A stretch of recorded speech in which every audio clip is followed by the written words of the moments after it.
Halo semua, balik lagi di YouTube. Kali ini sesuai rencana dan sewajarnya kalau punya keyboard baru harus diulik. Di video singkat kali ini, saya mau ajak kalian buat ngemod Vortex Series GT8. Di video sebelumnya saya udah ngulas atau nge-review tentang ini keyboard. Buat yang belum nonton, tonton dulu aja videonya. Nah, mod yang akan kita lakukan kali ini simple aja, nggak ribet-ribet amat. Kita akan lakukan Tempest mode, terus benerin dampenernya, ngeloop stabilizer, lakuin band aid mode. Lalu kita akan ganti switchnya, dan untuk penampilan serta merubah sedikit warna suaranya kita akan ganti keycapsnya juga. Sebelum melakukan mode kita bongkar dulu keyboardnya. Ingat, ini menghilangkan garansi, so itu konsekuensinya dan kalian harus relakan.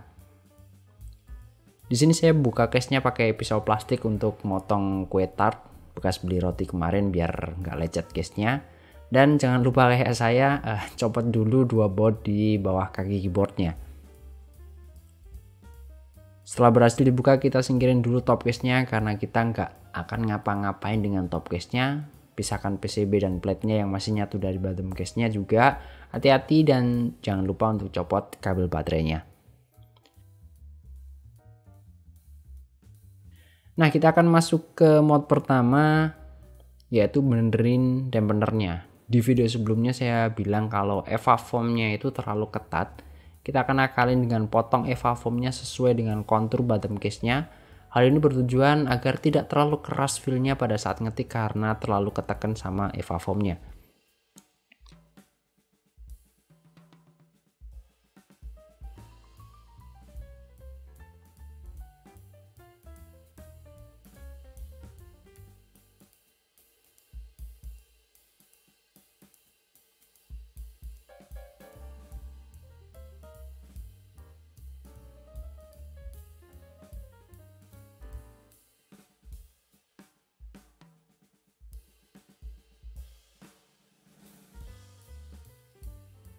Lanjut ke bagian kedua, kita akan lakukan Tempest mode atau tape mode.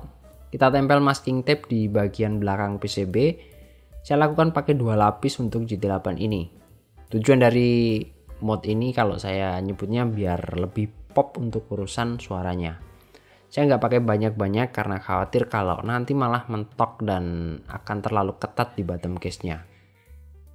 Perlu diingat, perhatikan lubang-lubang stand off-nya, lalu lubang saklarnya, dan juga lubang untuk nyimpen dongle 2,4-nya. Lubangin tape-nya supaya nanti case-nya bisa dipasang dan juga dongle-nya bisa masuk. Nah, setelah PCB dan plate-nya dipasang kembali ke bottom case, ternyata memang berasa lebih soft, lebih empuk, dan seakan ada travel di row bagian bawah keyboardnya. Tapi jangan berharap banyak untuk mentul-mentul gasketnya karena seperti yang udah saya bahas di video sebelumnya, case dan karet gasketnya itu kurang meyakinkan. Next, yang ketiga, saya copot semua stepnya dan bersihkan. Nggak cuma stepnya yang dibersihin, plate sama PCB-nya juga saya bersihin karena loop bawaannya itu belepotan banget. Untuk step saya cuci pakai air hangat plus sunlight. Lumayan bisa mengurangi tapi nggak menghilangkan 100%. Harus dibersihin satu-satu, itu pun saya nggak yakin bersih total. Mode yang keempat, kita akan lakukan band aid mode. Di sini saya nggak pakai Hansaplast karena ternyata stok di rumah itu habis buat nambah lutut anak yang luka karena jatuh. Tapi untungnya saya punya yang katanya lebih baik, yaitu 3M Micropore yang bahannya lebih tipis daripada Hansaplast, tapi lebih lembut dan elastis. Di sini untuk bagian PCB saya kasih 1 lapis aja, takutnya suara malah mute gak enak. Tapi untuk bagian yang nempel ke plate yang berfungsi buat ngencengin step itu saya kasih 3 lapis. Saya tumpuk 3 karena kalau cuma 1 lapis doang itu stepnya masih oblak dan goyang-goyang. Oke, yang kelima, kita copot step yang buat nyoba tadi dan kita loop ulang stepnya. Buat housing saya pakai Krytok 205 Grade Zero, sedangkan untuk wire saya pakai Permatex. Buat cara ngeloopnya udah pernah saya bikin video, kalian cek aja. Kalau udah di loop, kita langsung pasang aja stepnya ke keyboardnya. Berikutnya yang keenam, kita akan ganti switch. Switch bawaan keyboardnya adalah Otemu Red, yang mana itu adalah linear switch. Saya akan ganti ke JWIC T1 yang udah di loop dengan Krytok 205 Grade Zero dan juga 105. Nggak semua saya ganti karena emang stok T1 saya nggak sebanyak lubang yang di GT8 ini. Dan hal ini juga supaya nanti kita bisa bandingin suara kalau pakai T1 sama kalau pakai switch lainnya. Dengan ganti ke JWIC T1 ini, kita harus kompromi dengan LED-nya yang udah nggak terang karena south facing, tambah lagi switch-nya ini nggak tembus LED. Lalu kita akan build dengan menyatukan top case sama bottom case-nya. Saya cuma ceklekin aja case-nya, nggak saya baut, toh udah kenceng juga dan saya rasa nggak akan jatuh ataupun lepas. Mod ke-7 kita akan ganti keycaps bawaannya yang nggak banget itu dengan yang bagusan dikit. Saya di sini pakai keycap set dari aku yaitu Dracula Castle. Udah sempat saya bikin videonya juga, silahkan kalian cek. Keycapsnya ini pakai profil ASA dan bahannya adalah PBT. Profil keycapsnya yang tinggi membuat ruang resonansi di keyboard jadi bertambah sehingga suaranya berasa lebih klek atau tok. Saya nggak bisa ngasih istilahnya, so dengerin sendiri aja. Ini dia sound testnya.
Nah, dengan mod yang kita lakukan barusan kita dapat GT8 yang lebih enak feel ngetiknya, udah nggak terlalu keras ataupun kaku, karena di bagian dampener udah dibenerin supaya nggak terlalu ketat dan juga nggak saya baut juga case-nya. Akustik juga makin bagus, suara jadi lebih bulat dan crispy, terbantu dengan Tempest Mode, keycaps dan juga efek switch-nya pasti juga.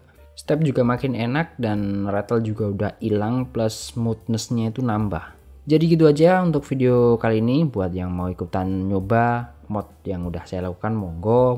Buat yang mau ngasih saran juga silahkan kalian tulis di kolom komentar di bawah. Semoga bisa jadi referensi dan nambah informasi buat teman-teman semuanya. Thanks sudah nonton sampai akhir, kita ketemu lagi di next video. Bye bye.